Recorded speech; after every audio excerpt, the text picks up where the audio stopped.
Sebagai judul khutbah khatib pada kesempatan yang berbahagia ini, yaitu keutamaan berselawat kepada Rasulullah sallallahu alaihi wasallam. Ketika Allah perintahkan hambanya untuk salat, Allah tidak salat.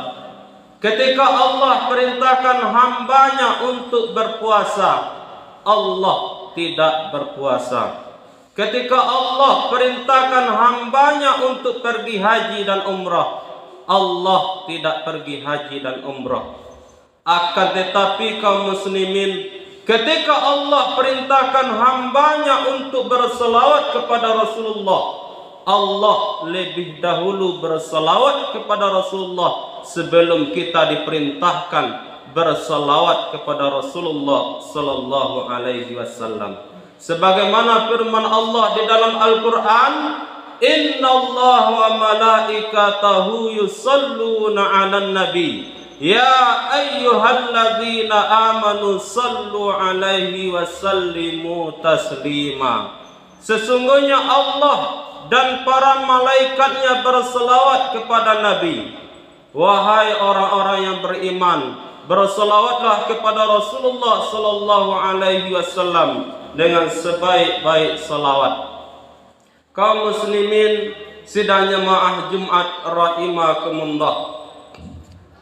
Salawat ini adalah sangat mulia, tanda orang dicintai oleh Rasulullah, dicintai oleh Allah, yaitu memperbanyak salawat kepada Nabi Muhammad sallallahu alaihi wasallam. Dan salawat ini bukti cinta kita kepada Rasulullah sallallahu alaihi wasallam. Salawat itu banyak model dan macamnya. Akan tetapi yang sering kita lafazkan setiap hari yaitu Allahumma shalli ala sayyidina Muhammad wa ala ali sayyidina Muhammad. Apabila ini sering kita lafazkan, sering kita ucapkan, senantiasa kita berselawat kepada Rasulullah sallallahu alaihi wasallam, ada beberapa keutamaan orang yang berselawat. Yang pertama, orang yang senantiasa basah lisannya berselawat kepada Rasulullah sallallahu alaihi wasallam, itu pahalanya sangat besar.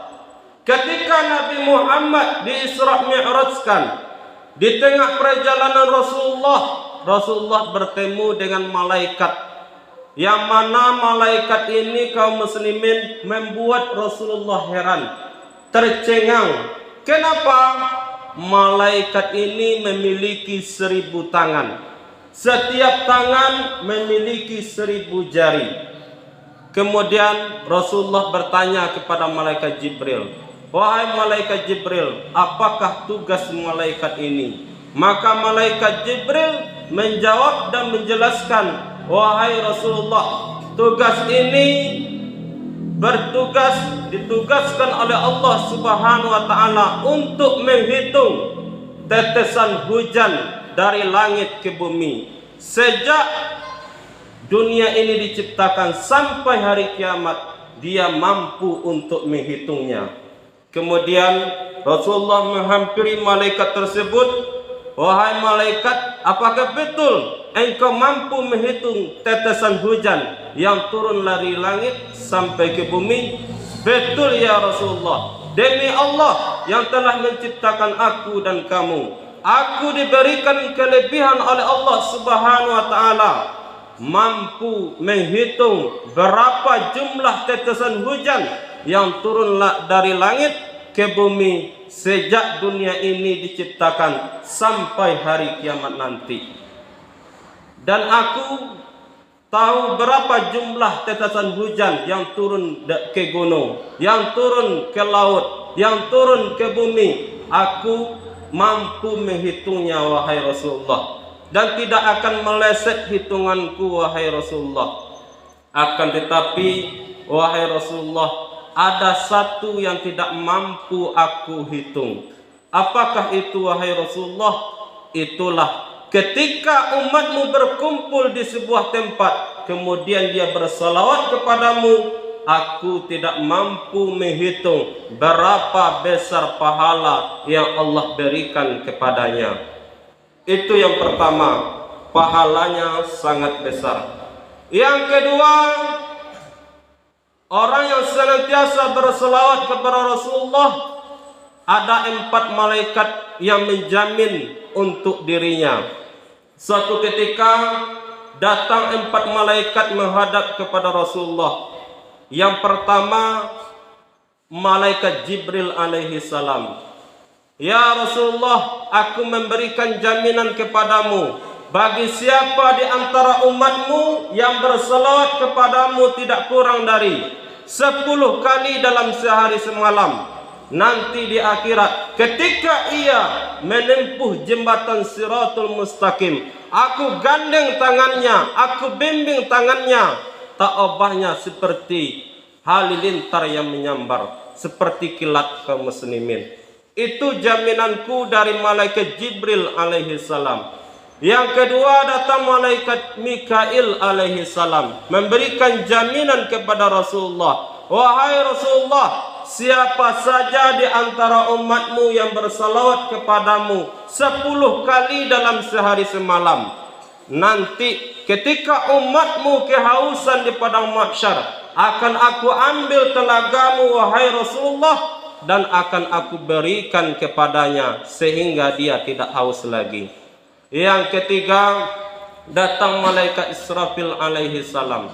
Wahai Rasulullah, aku memberikan jaminan kepadamu, siapa saja di antara umatmu yang bersalawat kepadamu, nanti di akhirat aku akan sujud kepada Allah, dan aku tidak akan bangkit dari sujudku sebelum engkau ampuni segala dosa-dosanya.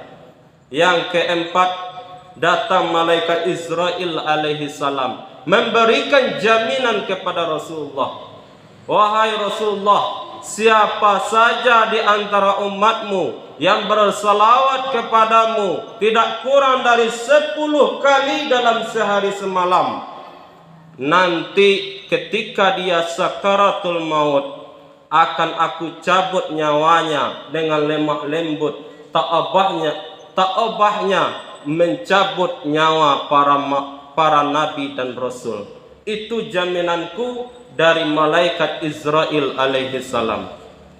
Yang ketiga, orang yang senantiasa basah lidahnya berselawat kepada Rasulullah sallallahu alaihi wasallam, nanti di akhirat dia mendapatkan syafaat dari Rasulullah sallallahu alaihi wasallam.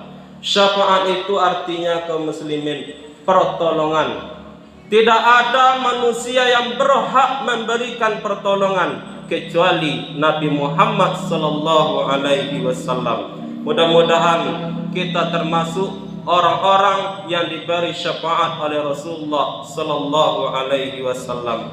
Oleh karena itu kaum muslimin, sesibuk apapun kita, apapun pekerjaan kita, apapun aktivitas kita, usahakan berselawat kepada Rasulullah sallallahu alaihi wasallam sekurang-kurangnya 10 kali dalam sehari semalam.